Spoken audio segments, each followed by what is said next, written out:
Hello बच्चों, let's see this question. This question says when the atomic number A of the nucleus increases.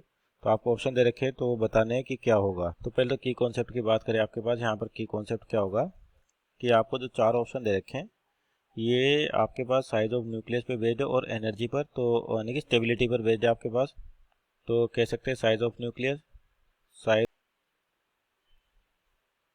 और दूसरा है कि stability of nucleus, और दूसरा कह सकते हैं stability of nucleus, stability of nucleus, stability of nucleus. तो देखिए पहले स्टेटमेंट क्या दे रखी है आपको कि initially the neutron proton ratio is constant equal to Z. तो आपके पास स्टार्टिंग में जब लो एटॉमिक नंबर होता है तो आपका न्यूट्रॉन प्रोटॉन रेशो क्या रहता है, सेम रहता है. और स्टेबिलिटी कर्व की बात कर लेते हैं. यहाँ पर जो आपका स्टेबिलिटी कर्व होता है उसकी बात करें तो आपका जो स्टेबिलिटी कर्व है किसके बीच में, बाइंडिंग एनर्जी पर न्यूक्लियन और वर्सेज एटॉमिक नंबर आपके पास जेड पर. तो binding energy per nucleon versus atomic number आपके पास ए या जेड. तो स्टार्टिंग में आपका हाइड्रोजन, हीलियम, इस तरीके से जो स्टेबिलिटी कर्व होता है आपका इस तरीके से होता है. और सबसे स्टेबल एलिमेंट आपके पास 26Fe53 26Fe53 होता है. तो पहला स्टेटमेंट तो सही है आपके पास. Initially number of neutron proton, यानी जितने न्यूट्रॉन उतने प्रोटॉन होंगे, रेशो कांस्टेंट होता है. उसके बाद दे रखा B option, initially neutron proton ratio increases and later decreases. तो ये स्टेटमेंट तो आपका गलत है, क्योंकि जो आपके पास एटॉमिक नंबर की बात करते हैं, एटॉमिक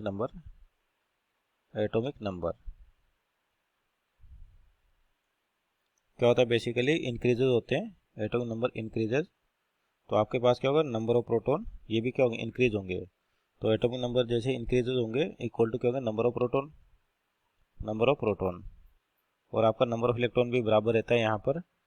तो जो B initial neutron proton ratio increases, तो न्यूट्रॉन और प्रोटॉन क्या होते हैं, स्टार्टिंग में कांस्टेंट है, धीरे धीरे आपके पास डिक्रीज होते हैं. तो ऑप्शन 2 गलत हो गया. तीसरा देखा है initially binding energy per nucleon increases later decreases. तो आपको ग्राफ में देख रहे हो, initially binding energy per nucleon आपके पास इंक्रीज होती है, फिर डिक्रीज होना शुरू होती थी. मीन ऑप्शन नंबर सी सही है. चौथा दे रखा binding energy per nucleon increases when the neutron proton ratio increases. तो ऑप्शन नंबर सी तो आपका सही है. और डी में क्या देखा है, बाइंडिंग पर nucleon increases when the neutron proton ratio increases. अब जैसे आगे जाएंगे तो आपका जो होता है बाइंडिंग पर न्यूक्लियन, जैसे ऑप्शन नंबर सी में दे रखा है इंक्रीजेस, बाद में डिक्रीज होगी, तो उसी के कोरस्पॉन्डिंग ऑप्शन डी है कि binding energy per nucleon increases when the neutron proton ratio increases. तो ये आपका ऑप्शन गलत होगा, ऑप्शन नंबर डी, क्योंकि बाद में जाके जब हायर एटॉमिक नंबर होंगे तो आपकी binding energy per nucleon decrease होती है.